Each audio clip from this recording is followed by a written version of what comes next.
Audience? What are you doing staring at the whiteboard, audience? That's mighty educational of you. Now we've got a special treat lined up for you today in our third ever video for MoCDFFA. Have you ever been in a group where you need to change the group's direction, but you're simply not in charge of it in a position to do that? Have you ever been wanting to change the group's direction, but they won't listen to you? Well, we've got a special tactic lined up for you that should be able to help you with that. It's called ATM. Now, what does this tactic mean, and how is it going to help me lead a group that I'm not necessarily in charge of? What it means is analyze, target, mobilize. And it can very much so help you lead a group. Now, what is step A? Analyze. You can see I've got a couple of diagrams up here, in which this is a diagram of any group dynamic.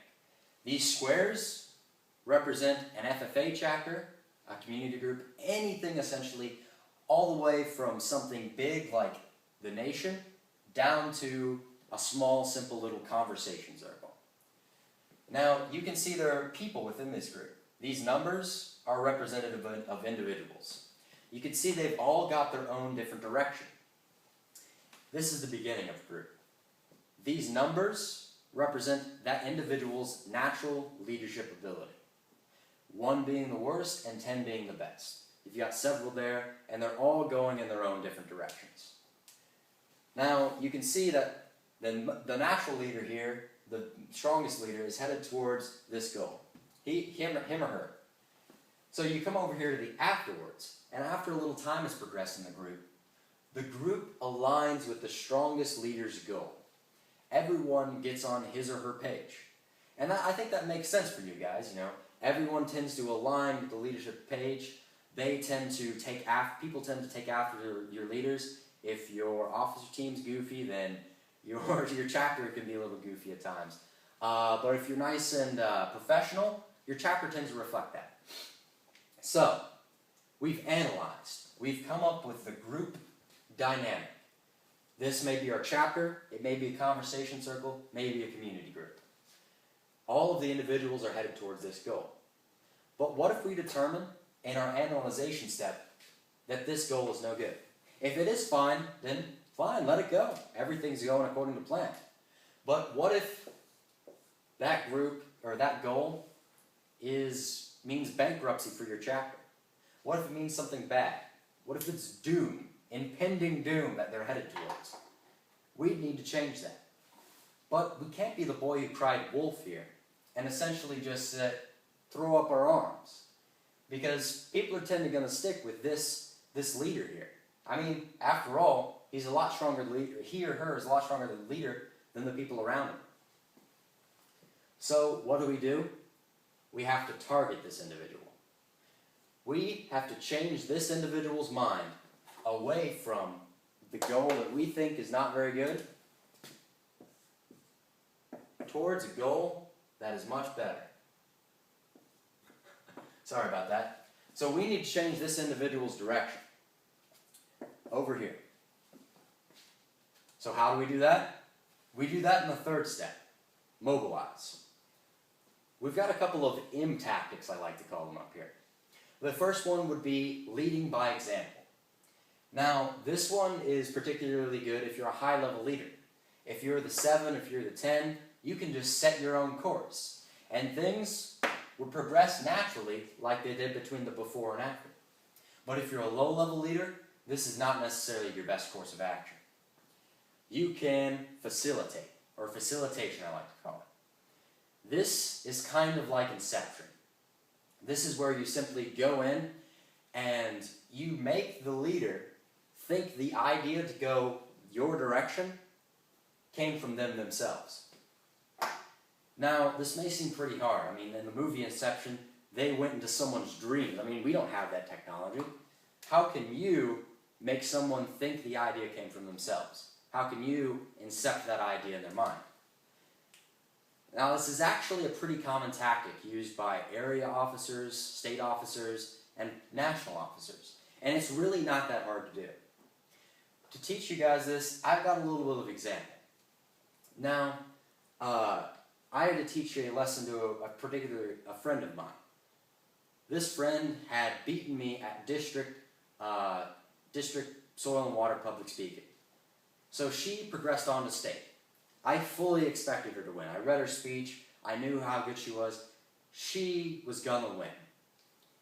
But turns out the next day I talked to her, she actually lost. She didn't even place at state. She was in the bottom, she was 4th, 5th, or 6th. She didn't even get 1st, 2nd, or 3rd. So what happened?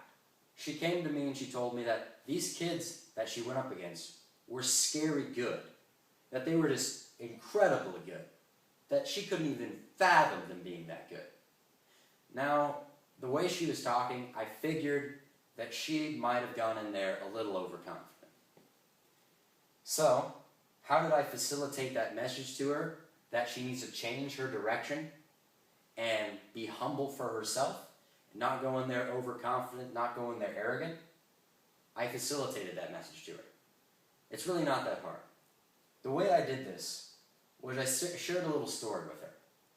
I shared a time in which I myself was very arrogant and I got burned by it. At area officer interviews, I went in there crazily overconfident. I went in there just brimming with arrogance, essentially. So I shared with her that story and how that had burned me, how that would have been a dark road for me.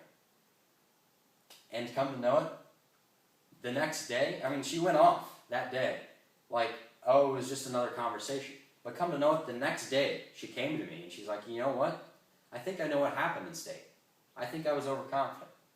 And in that way, I facilitated that message to her to change her direction. So that's facilitation. It's a great tactic. The advantage of it being the subject thinks the idea came from them themselves. They believe it like they would anything else. Now, you can't use this like Jedi mind tricks, but you certainly can teach them very valuable lessons with it. So what's this last tactic up here? I like to call it spending social capital. Now what does that mean? Social capital is like your bank of favors, essentially. When you spend social capital, of course you lose some, but you can always build that back up with an individual by just being nice friends with them, doing them favors. It's essentially, you know what, you talk to them and you say, hey, I really think we ought to change directions, and you spend your social capital with them to make that happen. Whether it be, oh, I'll take you out to dinner tonight if you don't go towards the cliff of doom, towards bankruptcy. So in that way, we can change the direction of leaders. We analyze. We figure out what the leadership dynamic is, who's doing what, and who's following whom. We target the strongest leader. We mobilize. We change their opinion towards a better goal. Now, what do we do here to make this happen? We essentially have to, or what's an example of this happening? Once at an NFL tournament, a National Forensics League tournament, the group outside of a hallway was being simply too loud. It was being loud outside of tab. They need their peace and quiet in there. So what did I do to get them to change that? In NFL, your leadership number is roughly derived from how long you've been there. People who've been there longer simply hold more respect and sway with the people around them. The people around them subconsciously pay attention to that individual. So who is the 10 in this instance? Who did I target? I targeted Mary O'Neill, a friend of mine who is a graduate. She is essentially a very successful individual, and she comes back to help us every now and again. So, I targeted Mary. I essentially facilitated the message to her. I walked up to her and started talking very, very quietly. Come to know it, she was like, why are we whispering? So, essentially, she lowered her voice. She either got the message or just subconsciously adopted it, and she lowered her voice. And subsequently, everyone around her was like magic. Half the hallway outside of tab quieted down. So that's an example in which you can use ATM. Analyze the group, target the leader, mobilize using one of these tactics, and change the direction of the group. It works particularly well if you're not in charge of a group. Now, that's all for today. And I thank you guys for staying with me this long if you're still on. One thing I'd like you to do is click the like button down below if you like the video. Click the annotation in the top right for our next video when we have it uploaded. And down in the video response or comment section, leave us a comment saying, giving us a suggestion for next week's video. We always need suggestions, and it's great if you guys can help us out. So that's all for today from OCD FFA. Keep it fresh. Analyze a group, target it, and mobilize. Good luck.